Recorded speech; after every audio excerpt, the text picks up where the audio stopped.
Here we are back again, Mark. First one of a new season. Yeah, slightly delayed, as you know. We deliberately left this a little bit later to take in the transfer window, just to accommodate any questions that came as a result of that. Obviously, the transfer window closed last night, so yeah, that was the decision for that, and yeah, good to be back again. We'll talk about that later on, but just to prove we don't skirt over rather controversial questions. Yeah. Go on then. I don't like the sound of this. Let's get straight in there with the first one from Anthony by email. Yeah. I'm very pleased with the Michael Eisner takeover, but is it possible that the PST were coerced into voting in favour? Coerced by a very well-timed announcement of the cost of keeping Fratton Park fit. That announcement was made by Mark Catlin, the one person who would benefit from the takeover. I'm sure the wake-up call to financial reality swung the vote. Were the PST duped by our CEO for understandably selfish reasons? As I said, I am, however, pleased with the quality of our new owner. Well, that's a tough one to start, isn't it? Tough and easy in a lot of ways, really, Johnny, to be fair. Harsh. No, it's a question, so you've got to address them, as I say. You know, I always say to you, never pull punches with me with the questions, always get them out there. It's what the fans are asking. So if that's a question, then I'll answer it. I mean, in regards of coerced, if you mean putting the facts out there that were at my disposal at the time, yes, we put the facts out there. I've said this on numerous occasions that the reports that were commissioned in regards of Fratton Park were commissioned long before there was any interest from Michael Eisner. You know, the previous board brought in a specialist, highly regarded specialist, to oversee the issues surrounding Fratton Park. Those reports started to arrive on our desks as early as October last year, again before Michael was even on the scene. Subsequently, our stadium safety advisory group, SAG, which is obviously chaired by the licensing authority, which is the council, specialists, the police, the fire services, themselves started to then, as a result of the initial reports, you know, say we need further investigations into this, which we did. And that timed in with the approach from Michael Eisner at the time. Now, we could have shoved them reports under the carpet and you know, said they didn't exist, but if I was sat here now post the vote and Michael had lost the vote, as an example, and let's just say then I was coming out now saying, look, we think there's somewhere in the region of 5 to 10 million or whatever it is, or circa 5 million that needs spending on Fratton Park, and people were asking the questions, when did you know about this? And I said, oh, during the takeover process, then I'd probably be getting lynched outside of Frogmore Road here, you know. So, I mean, legally as well, you have a fiduciary duty to actually, you know, get out there, get the information that's relevant to shareholders. And just to clarify, I didn't write one single report, Johnny. The reports that were commissioned into the state of Fratton Park were all done by independent consultants that, you know, I didn't write one report. All I did was show the shareholders and the fans, as we have always been, open, honest and transparent, the findings of those reports. Then it was down to them to make that decision. So in regards of coercing them, no. In regards of them giving the facts to make an informed decision, yes. In regards of me personally benefiting from it, again, I don't know if people are aware, but I've worked 5 years here without any sort of contract. I didn't want a contract from Michael Eisner. I was absolutely adamant, actually, that I was quite happy to carry on as I was. During them 5 years, never asked for money, even getting promoted, never asked for extra money. So I'm not here for money. I'm here because I love the job. But it was actually Michael that was adamant, look, we want you to sign a long-term contract and commit to the club. Now, again, depending on what your view of me is, you have to make the decision whether that's a good, sound, sensible business decision. Obviously, Michael thought that by, to use his own words, in inverted commas, locking me in was a sound business decision. So would you have a manager or a star player, as an example, that wasn't on a contract, that, you know, on the back of doing well for a few months could go to another football club?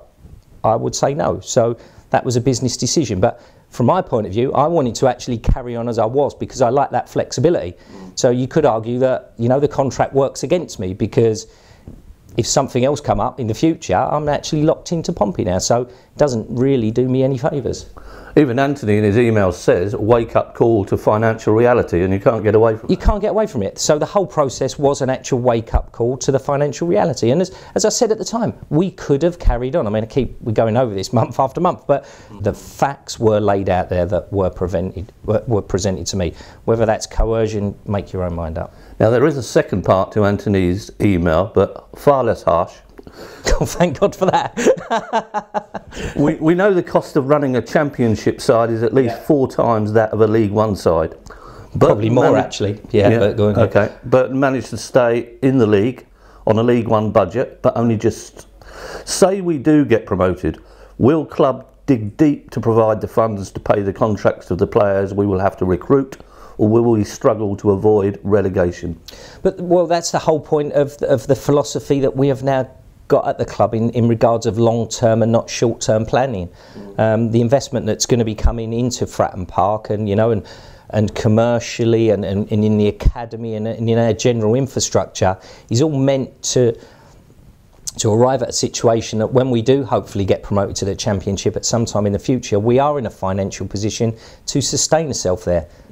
That's the whole business model. It's not that if we threw a couple of million extra this year at the playing budget and got in the Championship, what are you doing? You're just bottling up the fact that then in a year's time you've got to find 10, 15 million that we don't have to stay in the Championship, you know? And then you just get on that treadmill that Pompey's known so well over the years and results in huge debt. And as a club, you know, and as an executive and as a board of directors, that's not the route we want to go. And nobody has said, as you say, any different. No one has said any different. I mean, if Michael suddenly now started throwing money on the pitch, he would have lied during the process. Because the truth during the process of you know, going in front of the fans and going public was, I am not going to be a crazy owner who throws loads of money at the players. And he's not going to be. We have to be self-sustainable in that regard. Other elements in regards of infrastructure and planning for the future, you know, our chairman will be investing, but in regards of the player budget, that has to be self-sustainable. And that was voted on by a large. And that was voted on by a large percentage. Okay, let's change tack. Well, not quite change tack, but Gary on Facebook. It's gone very quiet since the takeover. Is there a board meeting planned soon, and will fans be informed of what the strategy is going forward? Well, I think you've just pointed that out, especially in regards to ground improvements, player budgets, etc.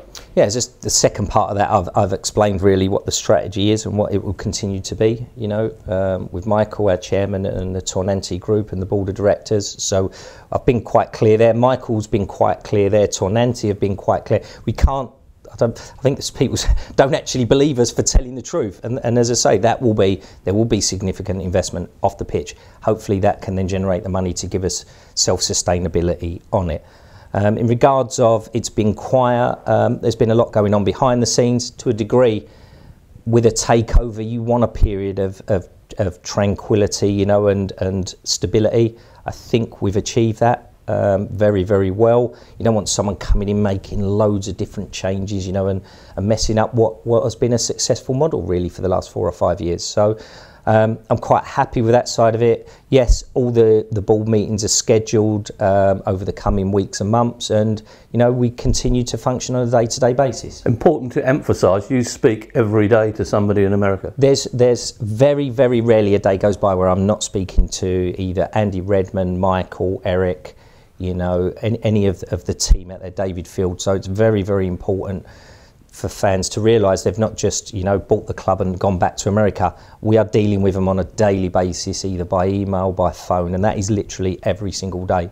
And just, I know it's an aside here, there's things going on behind the scenes here as well in regards of planning, future planning for Fratton Park, where high-level executives from Tornanti are over here actually working behind the scenes with us already on that planning. So, yeah, it's all good. Okay, our old friend Multiple Fans is back. Why is there no points-based loyalty scheme in place for away tickets? Wimbledon is a prime example.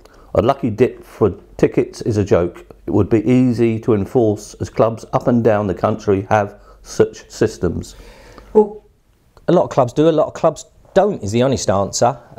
You can't, unfortunately, if you've got just in round figures 6,000 people going for 1,000 tickets at just as, you know, figures plucked out of an air. You're going to have 5,000 people unhappy and then potentially put forward reasons why they should be entitled to a ticket and others shouldn't.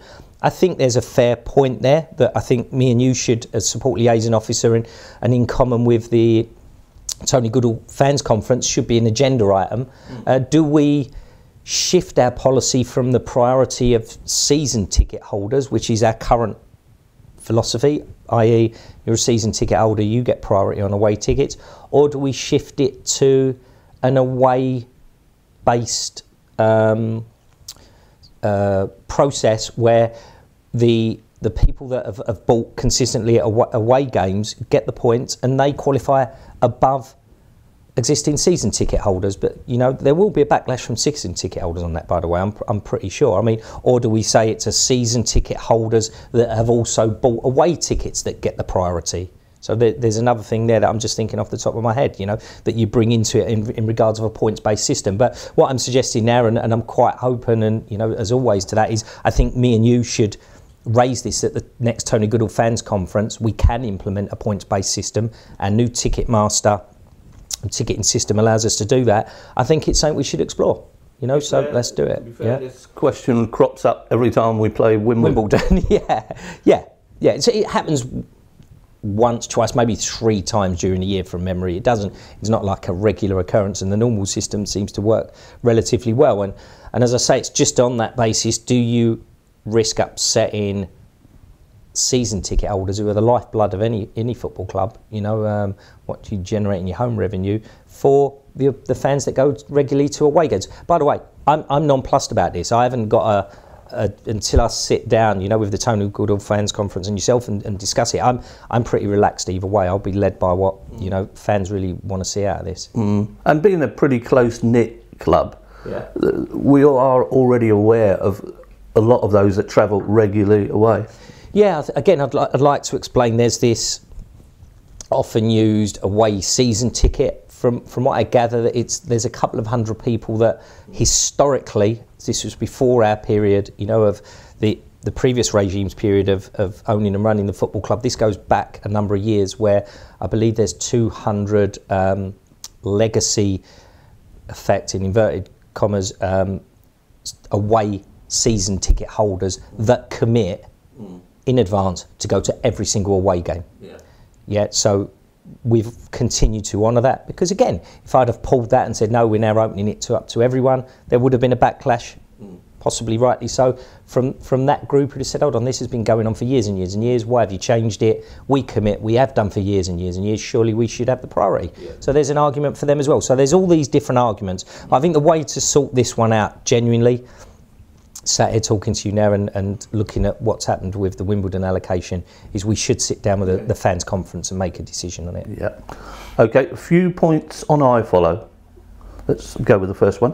Does the club receive a percentage per subscriber, or is it a flat fee for the season? It's a percentage per subscriber. Okay. Is it technically not possible to sync up the commentary with overseas video stream? We're trying to do that. I think we're one of only 3 clubs that are actually running the commentary. This year was all about trial and error with iFollow. So they were keen from the start, the EFL. It's not our product, this is an EFL product, although we're selling it. So there is a level of responsibility from us. Yeah, so I'm not, you know, hiding behind anything, you know. I'm just saying that we don't actually have a control over it. They advertised it as a single camera, never advertised it with commentary. We're in touch with the techie guys at the Football League. You know, Michael himself has got involved in that to a degree, and we're doing all that we can. But we are only one of 3 clubs that are running the commentary because of these issues. You know, but all I can tell you is we're doing everything we can our end as a football club. 1, to try and address the issue ourselves, and 2, to exert pressure on the Football League. To try and get over this sinking issue. Yeah, okay, another one for iFollow. How long are we contracted into the iFollow deal? Could it be that we create our own Pompey channel further down the line? Yeah, I mean, we contracted with the EFL as part of the really an overall package. I think realistically, because of the issues, you know, if we wanted to get out, we could. So the length of the contract is relatively. If we wanted to get out, we could get out. I'm pretty sure of that. Yeah. But then what? Then we are in a scenario where potentially a lot depends on what we think the demand is. If it's let's just say that, let's just use a round figure of 500 subscribers paying £2 a week. So it's £1,000 a week. Let's just say that we, at the moment, potentially you're generating from it. When you think that for Sky to put on a game per game with the quality they've got is over £100,000 per game. So yes, I think there can be improvements, and yes, and our chairman, you know, in his Tonanti group, our media specialists, you know, are pushing, saying, look, we need replays, we need the syncing of the commentary, we need pre, mid and post-match analysis, you know. So we want it to look more like a Sky production as such. And listen, I know people have their opinions on Sky, but their production quality on a match day is absolutely superb. So if you want that standard, it's going to cost substantially. So the question has to be, from a business point of view, what can we feasibly, reasonably afford in regards of expense going out that can be generated in money coming in? I mean, if there's a market out there for 50,000 people paying £2 a week to watch a Pompey game, great, you can do it. But if there's not, you got to somewhere reach a halfway house in what we can reasonably expect to achieve in regards of income coming in to what it's going to cost to put the production on.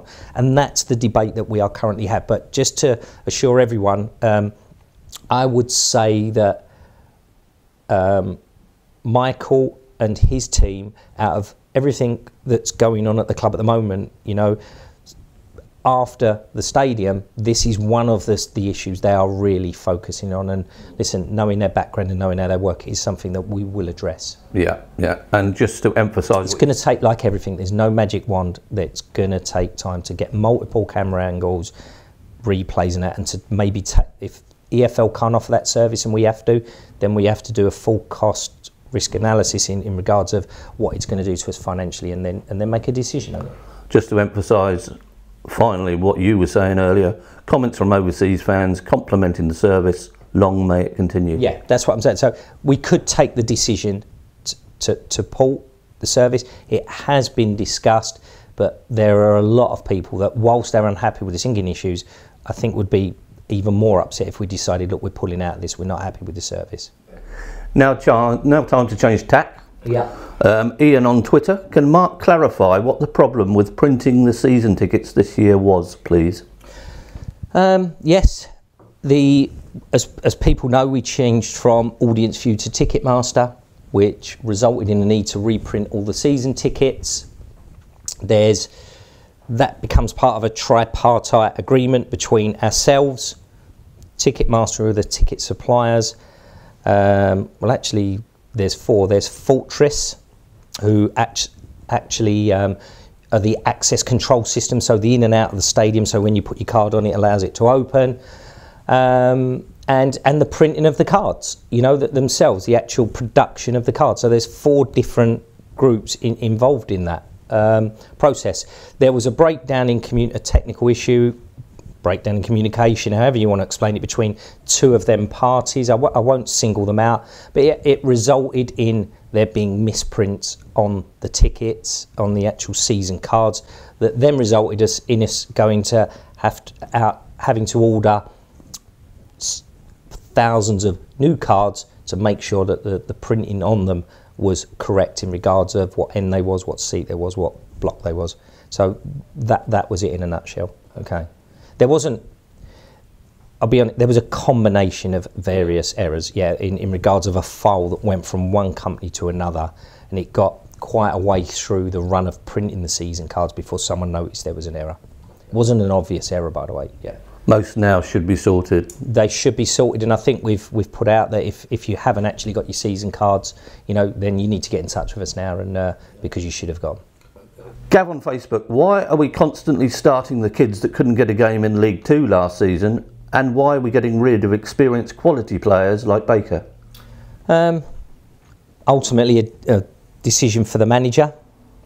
I think last year there was a lot of fans saying, look, why are we not giving the kids a chance? You know, and when you say kids, I think that's not an accurate description. I mean, if you're looking at your Jack Watmore, your Brandon Hansdrup, Connor Chaplin, Adam May, people like, they're all in, you know, most of them now are in and around 20 years old. I mean, I think Marcus Rashford's only 18 as an example, and he plays for Manchester United. So I don't think, you know, you can class them as kids. And, you know, new managers come in.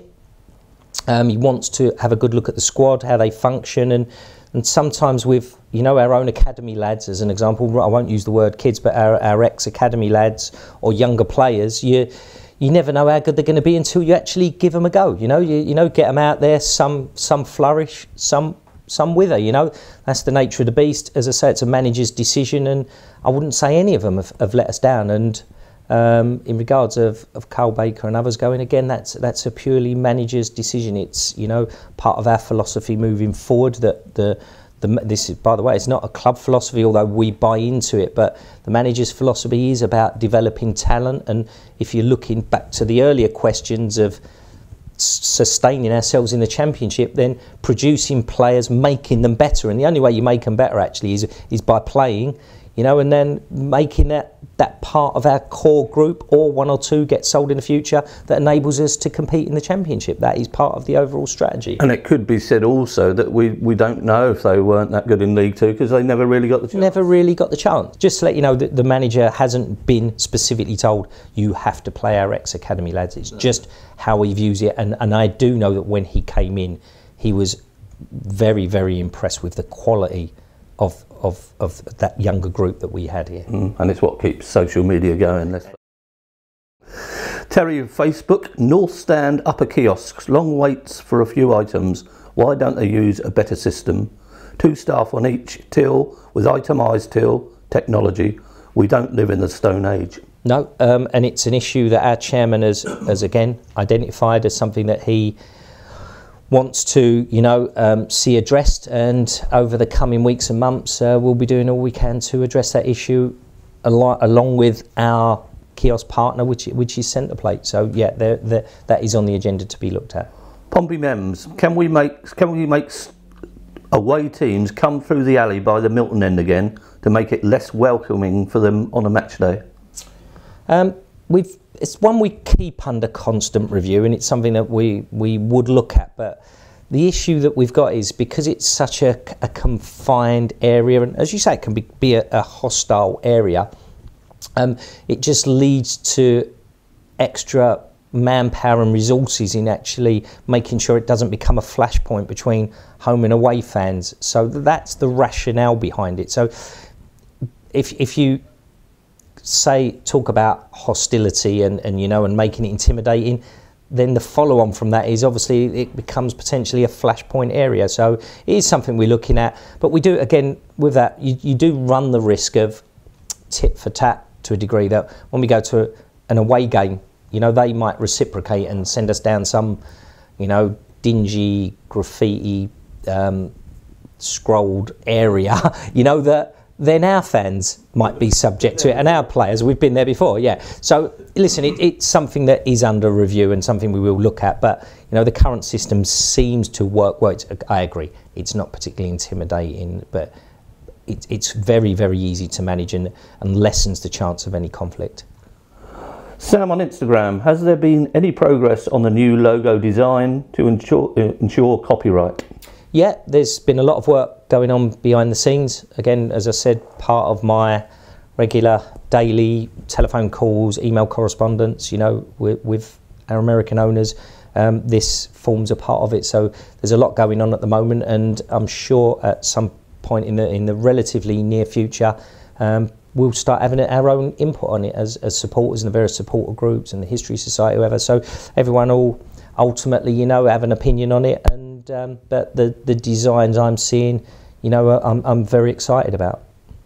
Now, to end, you're looking quite fresh-faced. Am I? Well, yeah, yeah, late night last Johnny, night. We're always truthful and honest on this show. You know that. Come on, yeah. It was a late night last night. You had to send out for the pizzas. Yeah, I did send out for the pizzas. Yeah. So tell us about that. Happy with business? Yeah, as I've said in the local press, you know, Neil Allen caught me on the way home last night quite late and said, what did I think? I think in regards of an overall, not picking out any individuals, what you're looking for in a transfer window is how did you start the day, how did you finish the day? And I genuinely think we've finished the day stronger. As I say, I would never be disrespectful to the players that left, but I'd say we're stronger in the required positions, that we had gaps. And I look at our team now and I think we've got a great squad, and we're fit, raring to go into, obviously, you know, the season now. And again, we've got another bite of the apple as such in January if things are not going well. But as we currently stand, I'm very, very happy with the business that we did yesterday. Whatever your view on deadline day, it's got people hooked. It's exciting, you know. I went back when I left at 8 o'clock.